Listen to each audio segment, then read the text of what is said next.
জিবরিল আমিন আল্লাহ তাবারাকা ওয়া তাআলার অর্ডার পাওয়ার সাথে আল্লাহকে বললেন, হে আল্লাহ, আপনার নবীকে যে নিয়ে আসব, বাহন কি নিয়ে যাব, কিসে করে নিয়ে আসব, কার উপরে চেপে আপনার নবী আপনার সঙ্গে সাক্ষাৎ করতে আসবে।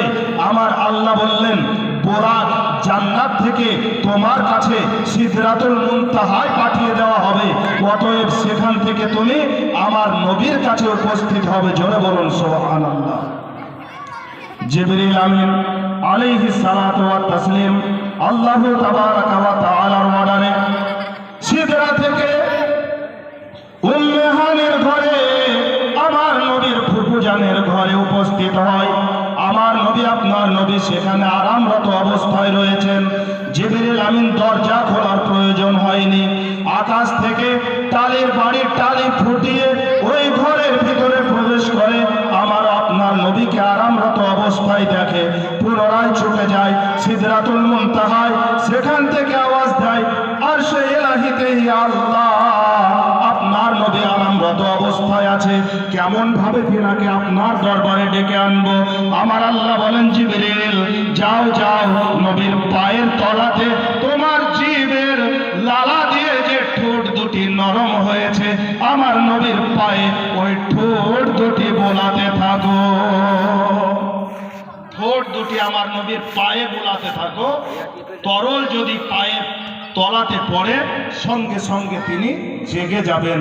বেরাদরান ইসলাম, আমার নবীর কাছে জিবরিল আমিন ফেরেশতা এসে আল্লাহর হুকুমে সেই একই কর্ম করলেন। আমার নবী উঠে গেলেন, জিবরিল আমিনকে জিজ্ঞেস করে, জিবরিল বলো কি ব্যাপারে আমার কাছে এসেছো? জিবরিল আমিন ফেরেশতা বলেন, ইয়া রাসূলুল্লাহ, ইয়া হাবিবাল্লাহ, নবী গো, আল্লাহর আদেশ হয়েছে তিনার সাক্ষাতের জন্য আপনাকে তার দরবারে ডেকেছে। জোরে বলুন সুবহানাল্লাহ। জিবরিল আমিন ফেরেশতা আমার নবীকে উম্মে হানির ঘর থেকে নিয়ে কাবা বাইতুল্লাহ, যেটাকে মসজিদে হারাম আপনাকে আমি বললাম, সেই মসজিদে হারামে নিয়ে চলে গেলেন।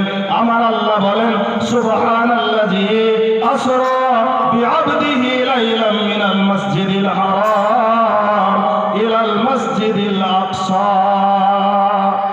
জিবরিল আমিন ফেরেশতা আমার আপনার নবীকে মসজিদে হারামে নিয়ে যাওয়ার পর সর্বপ্রথম যে কাজটি করলেন, কাজটি হলো আমার নবীর পক্ষকে বিদীর্ণ করে দিলেন, অর্থাৎ বুককে ছিঁড়ে দিলেন, বুককে ফেড়ে দিলেন। বুককে ফেড়ে দেওয়ার পর জিবরিল আমিনকে বলেছিলেন, আল্লাহ, ওগো জিবরিল, জান্নাত থেকে তোমাকে কিছু দেওয়া হবে, অর্থাৎ ইলম ও হিকমতের